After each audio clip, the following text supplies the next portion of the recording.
我们来看一下，选择第一组的朋友，在中秋节过后，哪方面能圆圆满满呢？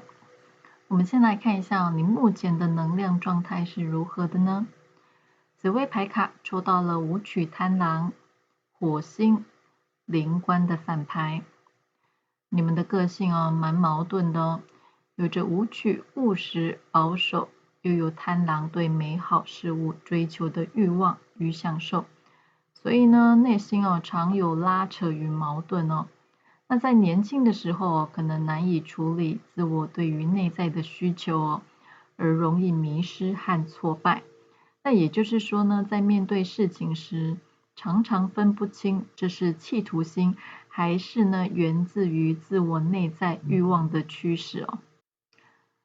那不过呢，贪狼的圆融、善交际，同时也会减弱武曲的孤寡性格。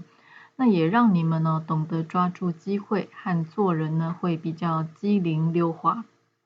那不过呢，你们这组是需要累积一定的人生历练之后呢，才能发挥你们的内在潜力的人，所以呢，也是属于晚发型的人格哦。也就是呢，需要长时间的沉潜和累积，才能真正的发光发热哦，慢慢的成熟。那最近呢，可能会有突如其来的事件冲击着你。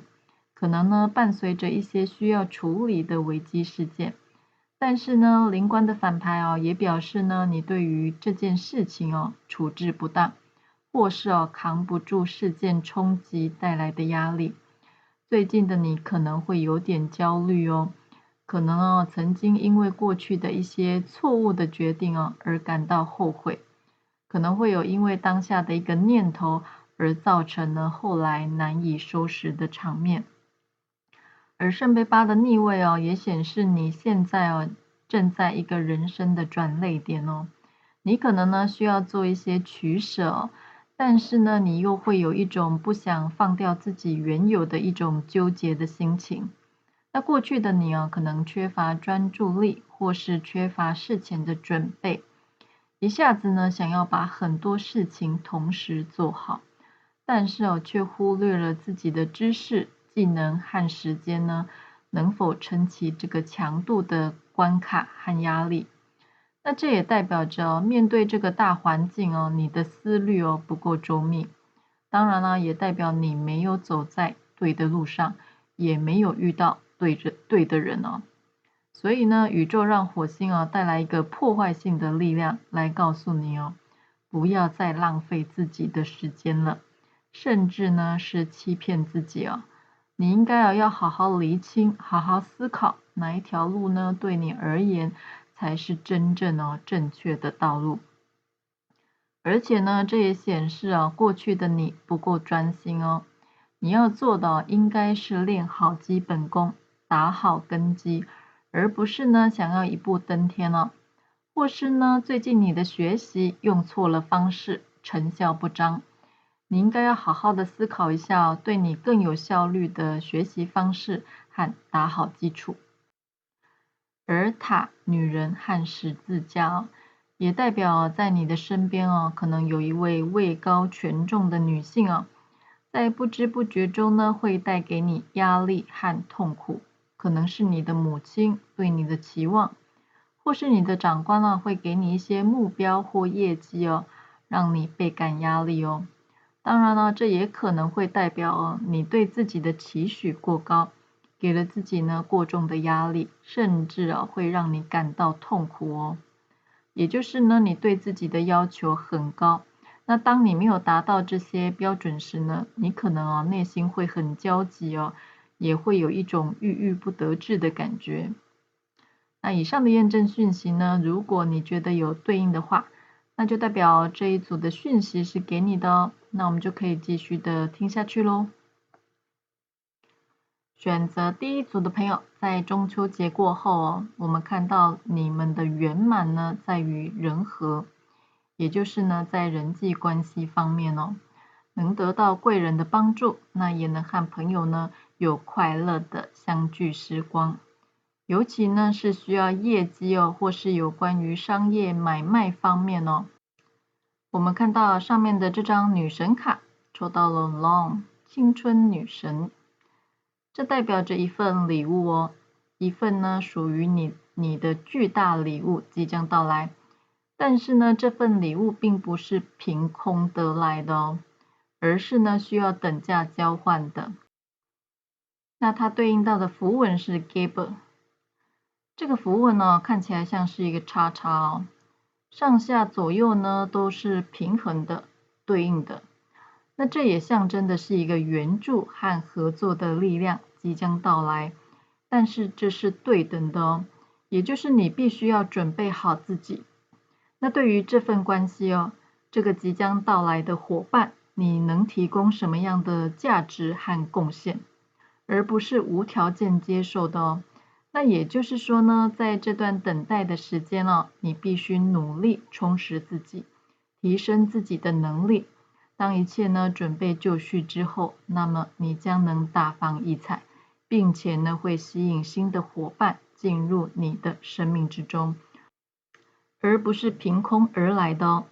两个人呢是相辅相成的，互为对方的贵人。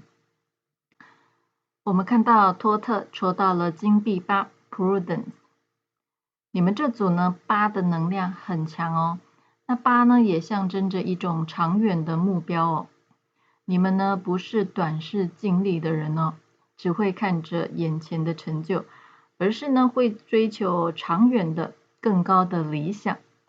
那抽到这张牌呢，也是要我们好好的思考，什么是你真正想要的，这也是要我们往下深耕哦。而且呢，一次只专注于一个目标。那你播下的种子哦，在细心的照顾之下呢，在未来呢，一定能有所收获。这张牌哦，也代表着你将能够感受到哦，过去呢从你手中溜失的机会，或是力量呢，慢慢的会回到你的身边。不过呢，金币8的成功哦，是一点一滴累积下来的哦，不是一蹴而就的，马上就能看到成果的。那在等待的这段时间呢，你需要做一些思考与取舍。这个思考与取舍呢，包含了你面对这件事情的抉择和分析。那你可能要多花一点时间哦，和自己对话哦，才能明了呢什么是你要放下的，而什么应该留下，还要做点适度的调整哦，辨明自己的方向。而在未来呢，你也将有机会透过沟通和交流，得到呢对你有帮助的一些资讯哦。这能带给你更深入的去思考问题的核心与本质。我们看到了 stress 和 ambition， 这代表着呢你是个很有抱负哦，很有野心，很有理想，很有目标的人。但是啊，你可能会觉得现在生命中拥有的这一切呢，可能远远不及你要的1/10。那也就是你的目标哦很远大，因此呢，你会施加给自己过多的压力哦，让你感到有一种很深的压迫感。你可能会觉得我再不做就来不及了，常常会有这种想法哦，活在这种紧张的情绪之中。但是其实呢，你不用常常把自己逼得这么紧哦，偶尔呢要放松一下，这样呢你才不会一味的死脑筋哦，只看到自己想要看到的，而忽略了其他的细节。我们看到了老鼠精神这张牌，这代表着你可能只专注自己想要注意的，而忽略了其他的小细节为你带来的深远的影响。这有可能呢是你比别人成功的要件哦。那这也是要我们多花点时间去观察，去注意别人没注意到的。那有时候一些小细节哦，看似不重要，但是呢，如果你能拉出这些小细节，这会成为你和别人差距的关键哦。所以呢，宇宙也要你多多的去观察别人没注意到的细微之处。那这呢，有可能是你成功的要件哦。不过呢，我们看到未来呢，将会有一些新的养分滋养着你，为你注入活力和力量哦。我们看到 herb 和 factory。如果呢你平常有在使用精油或是带水晶的朋友，可以找个时间静心冥想一下，使用精油或水晶来找回内在的力量。当然呢，更快速的方法是直接呢到户外大自然去走一走，这是最快的。可能有的人会觉得我都已经没动力了，心情又很差了，根本懒得动啊。但是我也曾经经历过这种时期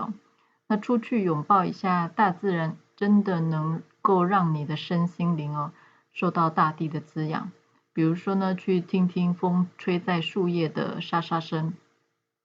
去感受一下双脚踩在草地上的踏实感，这都能让你在不知不觉中感受到滋养的能量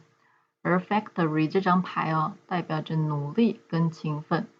跟金币8是一样的意思我们看到这座工厂还冒着烟那这也代表着未来的你将能通过努力和勤奋呢，把理想变为现实。这是一种专业的匠人精神也是专心一致的把事情做到最好。我们看到右上角那张 All up here from here， 这代表着从这里开始上坡，你将一路开挂虽然呢是个漫长的挑战但是呢事情将会越来越好，你也将站上成功的顶端。这也代表着这个中秋节将会是一个转捩点就从这个时期开始，你将会开始新的挑战，那也能有新的契机。再来我们来看一下塔罗牌给我们的讯息。我们看到这边你们和人相聚的能量很强托特金币8的能量也是象征着呢透过人和人的交流合作来达到成功。那这也是告诉你你不需要单打独斗可以透过语言的力量，透过沟通和交流来找到自己的合作伙伴和贵人。你们这组呢是很强调人与人的沟通和连结的所以呢你要尽量的出席一些社交场合并且呢要找机会表现自己你将能获得丰收。那也能透过把酒言欢认识新的朋友。那总之呢这个交流的能量很强你要好好的把握，那也能拓展自己的社交圈。最近在和同事相处也能感受到气氛和乐，合作愉快，那做事呢也会更有效率。我们看到金币9，这代表在未来的你呢将能透过努力勤奋的工作获得丰盛的成果。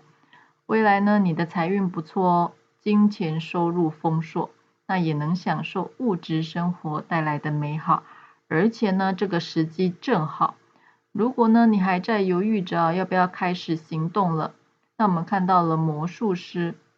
这要你呢不要想太多了，属于你的时刻呢已经到了，而且你也能够做得很好。那有的朋友呢可能会回到儿时的地方来发展可能是你从小呢生长的地方，或是呢你有过一些美好回忆的城市最近的你呢可能会感受到宇宙的呼唤那有些朋友呢有可能会回到老家，那会有一些聚会的场合，这也会让你的心得到滋养的能量你也能感受到温暖。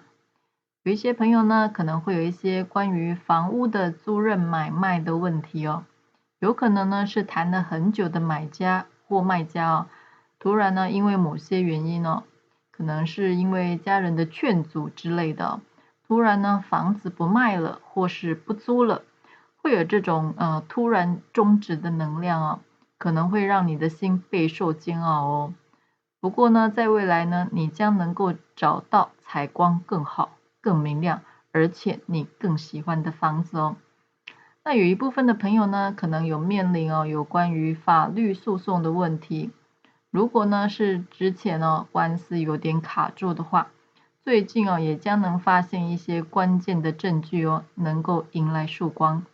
还有呢就是最近有些朋友呢需要去一些政府单位公家机关，那有一些文件的往返也都能顺利的完成。虽然过程可能会有点漫长哦，有点煎熬，不过呢，最后还是能顺利的解决的哦。而圣杯一呢，也代表着新的人际关系和新的交友圈，将会带给你新的体验和新的滋养能量。那在未来你呢，将会有焕然一新的感觉哦，也能为你的人生哦注入新的能量。再来，我们来看一下茶叶卡给我们什么讯息和关键字呢？首先呢是狗，这象征着好友相聚的美好时光哦。那也就是我们刚刚提到的，未来的你呢将会有机会哦参与很多聚会哦。那你也能在这段期间哦得到一些机会和机缘。而大象哦也象征着这次的转变哦将会为你带来一段你需要花很长时间去努力和耕耘的一项事业哦。所以呢，你需要有点耐心哦。那茶壶呢，也代表着你能感受到和同性朋友之间深刻的友谊和连结。那也代表你最近可能会和之前好久没联络的朋友联络，聊聊天，聊一些过往的趣事，能度过一段欢乐的时光。那鹅毛笔呢，也是要你回到基本面哦，也是跟我们刚刚说的一样，你应该呢要好好的思考事情的核心，并且呢做一些适当的调整，这样呢你才能更快的迎向成功之路哦。最后我们再来看一下易经，抽到的是第55卦的雷火风卦。风这只卦很好跟刚刚的金币9是一样的哦。这代表着一个丰收时节的到来，那也就是呢，你过往努力奋斗的一切呢，将会迎来丰收的果实。那这是一只大吉卦哦，也有着庆祝的意思。那动爻呢为4爻哦，这也是代表着你能遇到和自己一样的人，两个人呢能相辅相成，跟我们刚刚说的是一样的意思哦。你能结交到呢气味相投的朋友，一起走上广大的道路。那如果你现在陷入困境，这也代表着你不需要太担忧哦，因为呢将会有贵人来协助你，而这个贵人呢是以前就认识的朋友哦，将会在适时的时候出现来帮助你。那最近所求之事呢将会慢慢的上轨道，在短期之内呢也会有机会可打响知名度哦，也能够慢慢的爬上顶峰，能散发光芒。那有诉讼纠纷建议你要速战速决哦，不要拖太久。投资理财呢可以得到不错的获利，但是建议你见好就收，放进口袋呢才真的是你的哦。那以上呢就是今天第一组的内容，希望能给你一点启发和帮助。我们下个占卜影片再见喽，拜拜。我们来看一下，选择第2组的朋友在中秋节过后哪方面能圆圆满满呢？我们先来看一下你目前的能量状态是如何的呢？紫微牌卡抽到了廉贞天府的反牌、擎羊还有灵官。你们呢是拥有强大气场的人哦，有一种呢大女主或是霸道总裁的风范。那个性冷静、沉稳又理性哦，所以呢常常给人不怕苦、有决心的印象。那不过呢，廉贞的精明哦，加上天府的务实，会有一种以利益和目标为导向的性格哦。那有时候呢，会让人感到深不可测。那做事也会比较倾向要拿到主导权，控制的欲望会比较强烈，所以呢，也常常会容易有时不我与或是怀才不遇的想法。不过这里是反牌哦，代表呢目前你在意的事情出乎你的意料之外，事情发展到一种你无法掌握的情况，或是你的策略和努力支撑不了你的企图心，也有可能会想要超捷径走偏门的想法。那最近做事会比较冲动，也会有想拼搏的想法哦，所以呢也会遭遇到蛮多人生的磨练哦。但是呢你们是吃苦当吃补的人哦，遇到事情呢耐受度很强。那最近有可能会有转换职场或是踏入人生的另一个旅程，有一种呢面对新事物的挑战和压力那也代表你的内心呢刚结束一种断舍离的过程现在呢要开始迈向一个新的道路。那有一部分的朋友呢，在过去可能经历过了一段比较尔虞我诈的一个职场或环境，可能呢会面临一场不公平的竞争，或是有人会故意制造争端来造成大家的感情离间，冲突不断。那这也导致你会把过去的这些伤痛带到现在，那所以现在的心态会比较封闭，不会轻易的相信别人，精神的状态比较紧绷，那对于人的防备心呢会比较重。最近你会面临一个新的转变，一个新的机会，但是你有可能会觉得这个新的环境有很多的事情不是你可以掌握和预测的身边呢可能会有一些破坏性的能量比如说呢，你发现这里有一些小团体会有排挤人的状况或是公司的政策朝令夕改，都会让你感到无所适从。那也可能呢会听到一些炸裂你三观的事情身边呢会有一些不诚实和不和谐的状况所以你会想从这些竞争或厮杀的职场关系中离开，有点呢想要独善其身的味道那蛇、狐狸和灵魂也是一样的代表呢身边有着伪善的人，你需要呢提高你的警觉并且寻找内在的平静。那这也是代表你要保护你的能量场以免呢容易受人影响，而导致做出错误的判断或决策。那以上的验证讯息，如果你觉得有对应的话，那就代表呢这一组的讯息是给你的那我们就可以继续的听下去咯。选择第二组的朋友，在中秋节过后，我们看到你们的圆满是在于能够找到自己内在的价值与力量，那也能在灵性方面呢得到提升和滋养，还有呢就是能够融入团队与合作关系，找到自己的定位与价值。我们看到上面的这张女神卡抽到了黄金女神 Gurovig， 那她呢是死亡与再生之神那 Gurovig 呢被火烧了3次但是她3次都复活了，那每次的重生呢又会让她获得新的力量和魔法，那这也象征着你有着强大的内在力量你的心智和意念是非常强大的存在，那即使呢遭受到了 Midnight 这种感觉被孤立或是被社会排斥或抛弃的状态你依然呢是能够坚守自己的信念，找寻内心的自我价值与核心。当然呢这也是说明有些朋友可能呢太经常将别人的需求摆在自己的之上，把自己呢逼得太紧了，那这也是提醒我们要多花点时间给自己那并且呢对你自己好一点，也给你喘息的空间。我们看到托特抽到了金币皇后，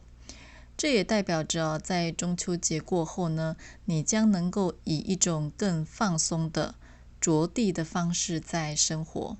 那你也能发掘你的内在潜能也能感到更自在，更能照顾好自己。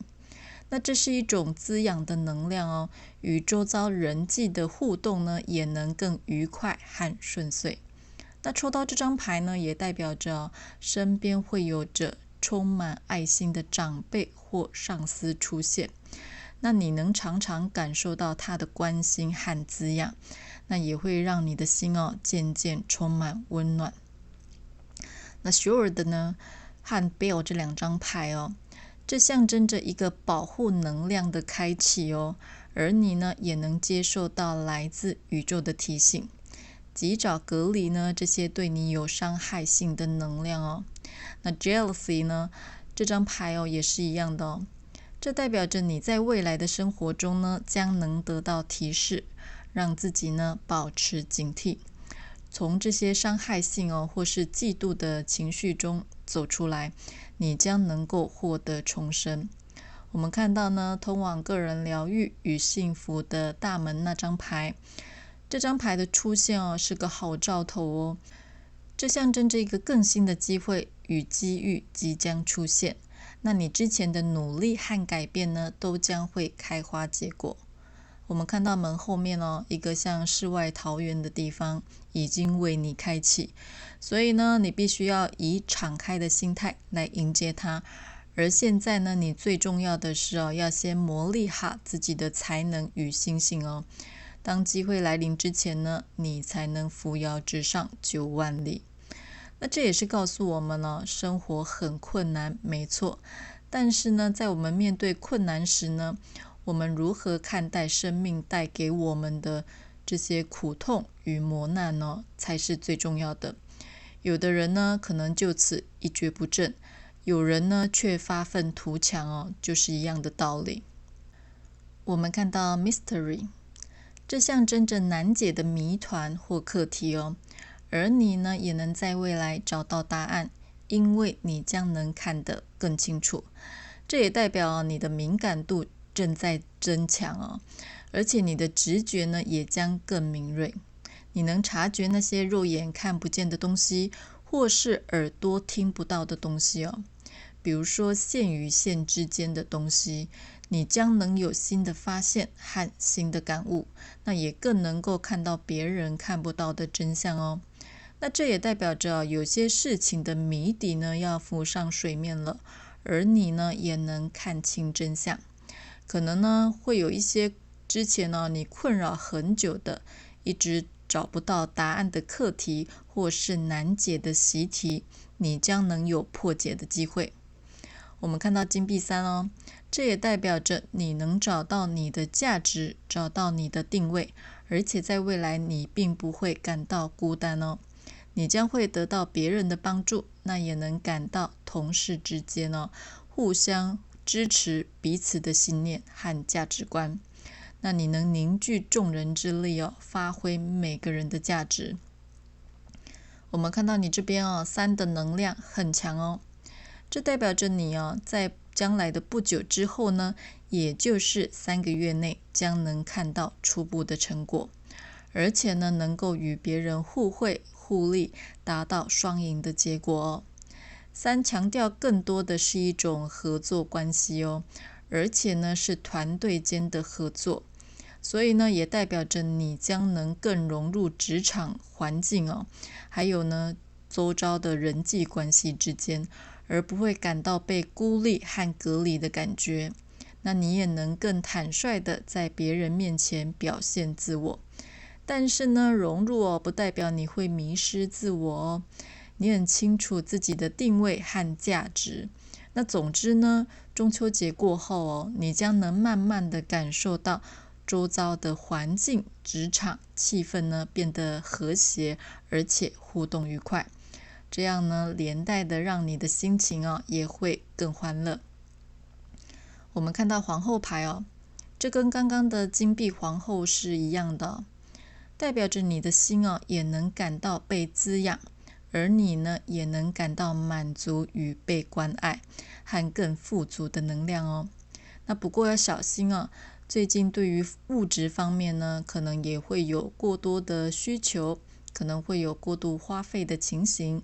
要小心呢花了太多的钱。不过呢，我们看到未来的你的社交活动将会更活跃而且呢也能在聚会中感受到朋友的支持与帮助。那最近的运势会有越来越好的走向建议你呢可以适时的放胆一搏那说不定会有意想不到的好运或是机会到来。再来呢，我们来看一下茶叶卡给我们什么讯息和关键字呢？首先是硬币这代表着一笔意外的奖金或是礼物将会来到你的生命之中那马车呢，则是代表着一段旅程不管是精神上的，还是呢你最近真的要出游，这都会是一段愉快的时光哦。不过呢，也要提醒你哦，回到基本面哦，好好思考问题的核心，还有你的这趟旅程呢，想要的是什么？要放松一点哦。还有呢，不要对事情有过高的期待，以免呢在旅程中可能会有不开心的事情影响你的情绪。那靴子呢，则是代表着如果你想要实现目标，那么你能通过努力来达成，不要想着在原地就能得到一切哦。最后呢，我们再来看一下易经哦，抽到的是第38卦的火泽葵卦。葵卦呢是要我们小心一些口舌纷争哦。如果呢最近遇到有一些纷争有待解决，那么建议你要冷静一下哦，待双方呢都心平气和之后再来理性讨论会比较好。那葵呢也代表着有违背和不合的意思，但是这也是提醒我们哦，虽然呢表面看似不合不相同，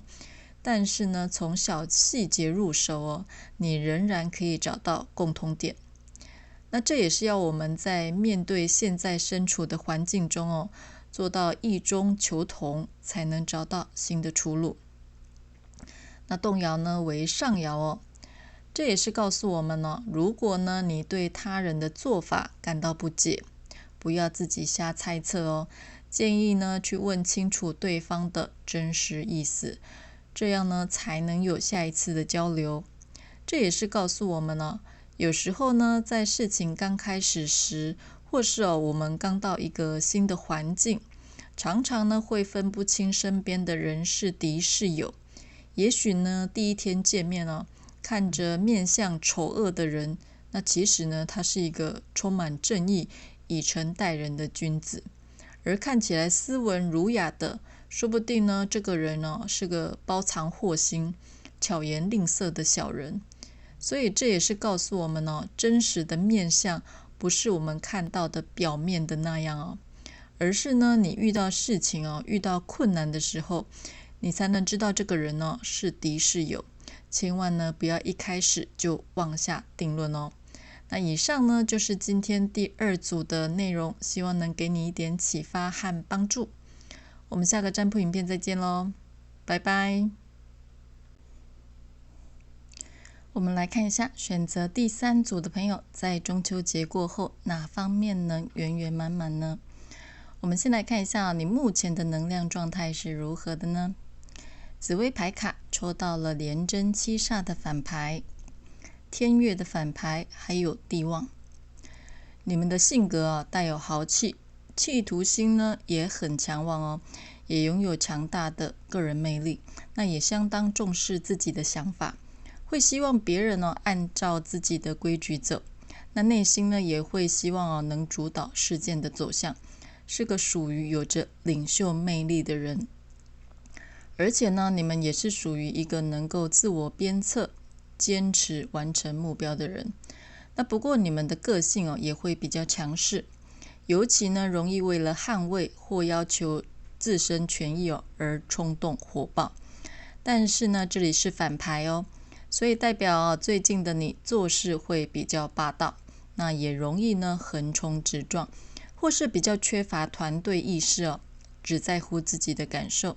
那有时候呢也会想要超捷径，身边也缺乏贵人的帮助。那不过呢其实你们的运势看起来还不错帝王和太阳牌呢都象征着你们目前的运势达到一种顶峰的状态你可能呢在某方面的领域小有成就，或是呢小有知名度。你可以想想正中午太阳最大的时候，可能呢会有点刺眼。不过呢正午过后也代表着太阳要准备下山了，那也就是呢物极必反所以你最近可能会感觉到有点不顺，或是呢事情开始慢慢的浮现出来。那有些事情你难以处理，或是感到力不从心。那因为呢你也很聪明所以你心里会有衡量的那把尺，你知道什么该是你先要去处理的，事情的轻重缓急你都能拿捏得很好。而在过去你可能经历过了被恶意重伤，或是背叛，那有可能呢会被迫牺牲你的权益，严重一点的甚至可能会涉及到有关于法律的事务哦，那也会让你感到自我焦虑和痛苦。那所以呢，最近的你会花比较多的时间去思考如何回归初心，如何找回自我。那最近的你呢，也可能会比较情绪化，有时候呢会让不相干的人也可能会扫到台风尾哦。那有时候呢，你不是真的觉得这个方案不行哦，常常呢就只是为了反对而反对，那和别人呢也缺乏沟通和理解。那有时候有可能沟通的时候太孩子气，或是呢说话太直接，也会让人产生误解。所以呢，身边会有一些敌对的能量，或是会有一些对抗的局面产生。那不过力量牌的出现也是要你不要凡事呢都想要硬碰硬哦。你应该知道以柔克刚的道理，你要相信自己呢能产生这股力量，来克服目前遇到的难题。那以上的验证讯息呢，如果你觉得有对应的话，那就代表这一组的讯息是给你的哦，那我们就可以继续的听下去咯。选择第3组的朋友，在中秋节过后，我们看到你的圆满呢，在于能够在充满竞争的环境中脱颖而出，赢得你想要的成果。那这呢，主要会是在你最近一直在准备的一个需要透过考核，或是和别人需要分出个高下的一个竞赛的结果。我们看到上面的这张女神牌，抽到了 Anger Buddha， 那它对应的符文呢是颠倒的 Winjo， 这代表你目前可能遭遇到了一些挑战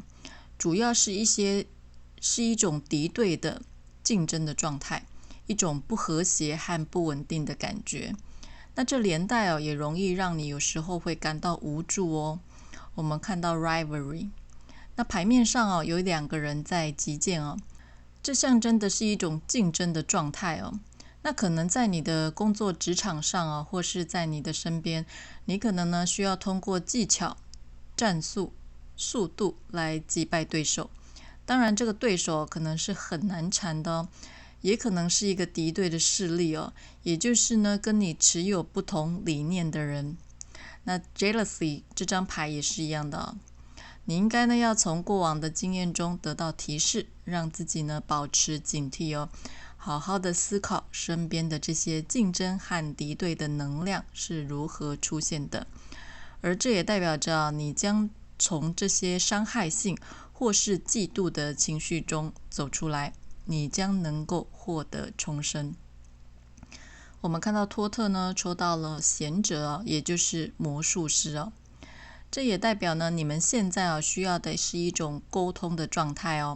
而且呢你需要主动去做点什么，因为呢你是拥有强大创造力的人，千万呢不要留在原地坐以待毙你能召唤与操控你所想要的世界，而你呢也拥有这样的能力和资源。那在未来呢，你能透过你的智慧和毅力，消除那些敌对的竞争的能量你将能获得成功。那这也代表着你是个很有手段也很有方法的人。在中秋节过后呢，你能透过沟通和交流，那可能会透过谈判的技巧或是实际的行动来证明你的实力，赢得胜利，从这个竞争之中呢脱颖而出，赢得众人的掌声。比如说呢，在竞争一份职位或是呢晋升的机会你将能通过自己的能力来得到这个职位。或是呢，你可能和同业在接洽一个大客户，这代表着最后你能透过清晰的沟通来赢得合约。我们看到章鱼跟剑这2张牌我们都知道呢，章鱼呢是很高智商的动物也能像变色龙一样，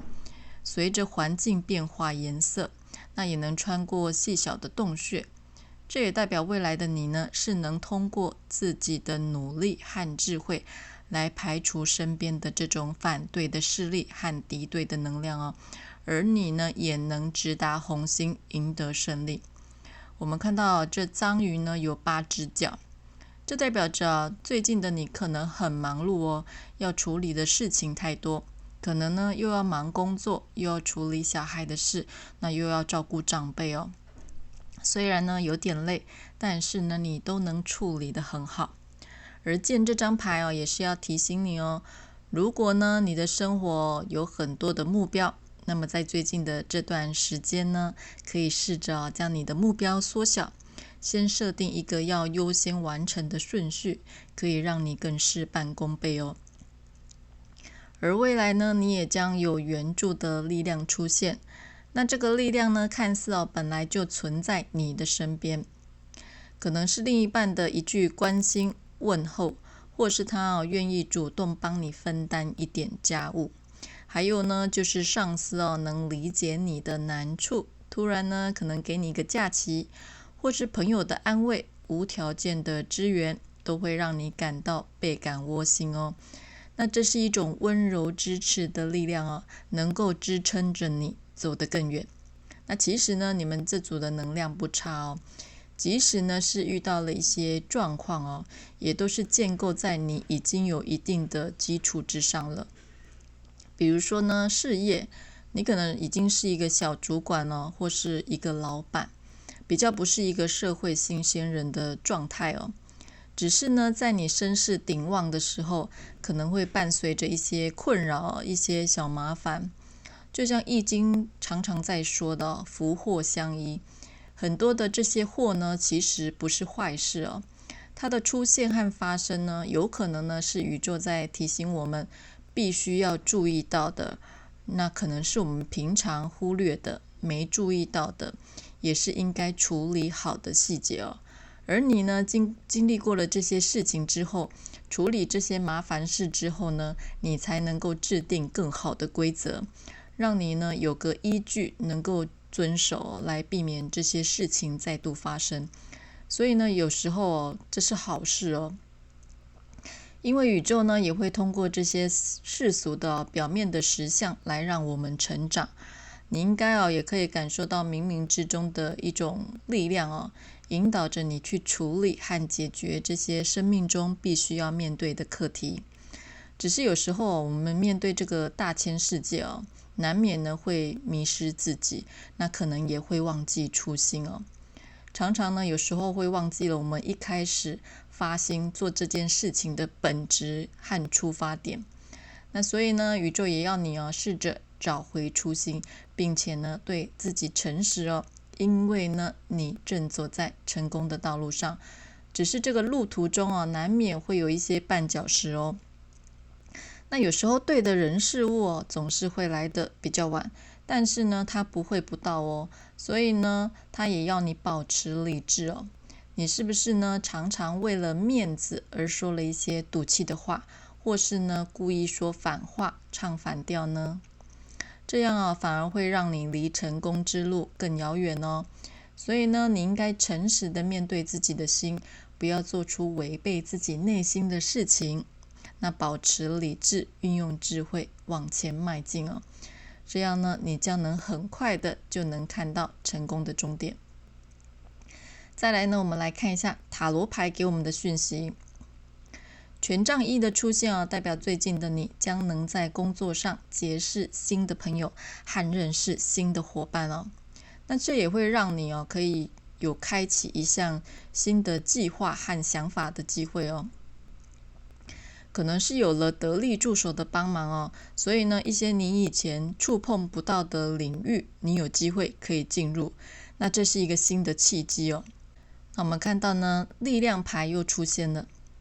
这也代表了你能驯服这只狮子那也就是敌对的力量，跟我们刚刚一直提到的是一样的代表着你呢将能克服自己的弱点或是缺点，赢得力量，那能够克服身边的那些紧张的竞争的压力，并且呢可以和对方化敌为友，那也能获得同伴的协助。那这也是告诉你只要你有毅力不屈服于压力，那不怕难，勇往直前，那么等在你前方的将会是你意想不到的惊喜哦。而且呢，你可能已经休息一阵子了，需要呢开始慢慢找回动力和初心了。宝剑四的逆位也代表你现在已经准备好了哦，你将能发挥你过去的体悟来化解危机。那宝剑五呢，也是提醒我们不要为了无意义的输赢逞口舌之快。那要注意呢，说出口的话就像是宝剑一样是双面刃，伤了别人呢，也伤了自己。就像我们刚刚提到的，要正视自己的内心，对自己诚实，并且呢保持理智，最终你将会得到丰盛的收获哦。我们看到金币9，这代表着你能发挥所长，将你的任务完成，可以得到丰厚的奖赏，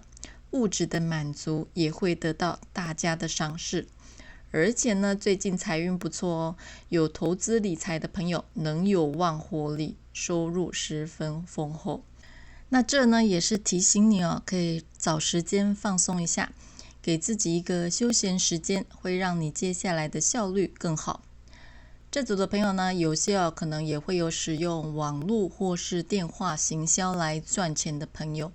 那最近呢，可能会透过线上的沟通得到不少的订单，可以进账不少。或是呢，会有一些来自海外的交易的机会会为你开拓国际的市场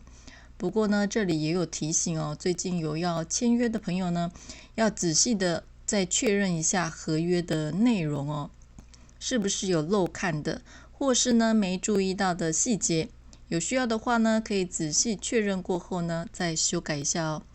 那幸运草、床和钥匙呢，也是代表呢，在中秋节过后，你内在的安全感将能得到显著的提升。那也可能呢，是事情底定了之后呢，你的心呢也能定下来了，不至于整天浮浮的就是你的心好像有点不定那这种担忧会减少，心也会比较踏实。你们这组会有一种事情已经暂时告一段落的安心感也就是呢，这个繁杂的事情就像是短篇小说一样迎来一个结局。接下来呢，就是要等待开启下一个篇章，有一种呢未完待续的感觉再来呢，我们来看一下茶叶卡给我们什么讯息和关键字呢？首先呢是手指这是警告你现在或不久的将来会出现的问题。那也就是呢，你要注意在事情的进行中呢，发生的一些不寻常，也就是突如其来可能不在你预期中的事情。那这可能会是一个提醒如果呢小事不处理，有可能呢雪球会越滚越大。那到时候可能要花更多的时间和精力才能解决。再来是手，这代表着你可能需要寻求别人的帮忙、协助和指导。建议你呢可以敞开心遇到呢有能帮助你的人呢，可以勇敢的去寻求解方。再来木锤代表着有些朋友呢，最近呢可能有一些需要跑法院的事情那最近可能会有一个结果或是一个定案了，有一种呢大势已定的感觉再来是婴儿床，这代表着一个新的人事物诞生或是呢来到你的身边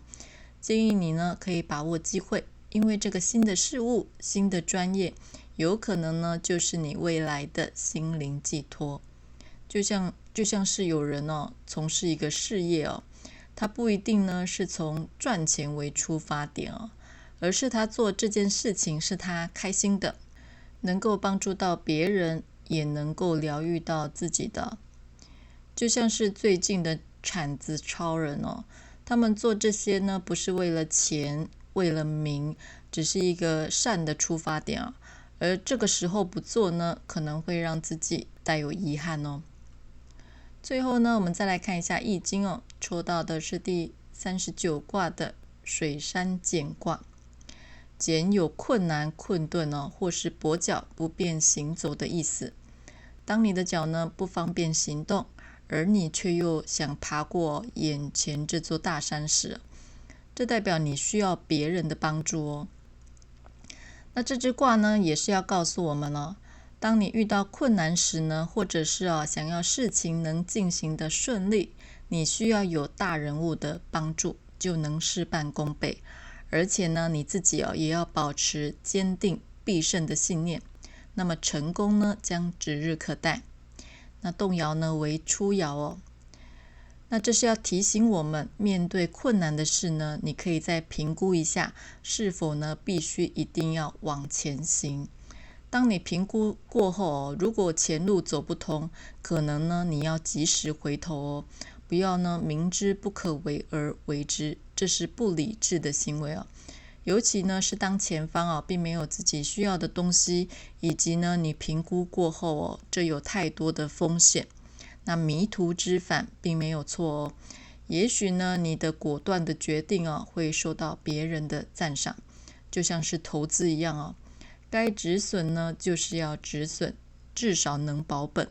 不要等到无力回天了，这时候呢叫天也不应，叫地也不灵了。那这也是告诉我们呢，遇事可以寻求有威望或者是专业人士的相助听取专业的建议，再评估三思而后行。那以上呢就是今天第3组的内容，希望能给你一点启发和帮助。我们下个占卜影片再见咯，拜拜。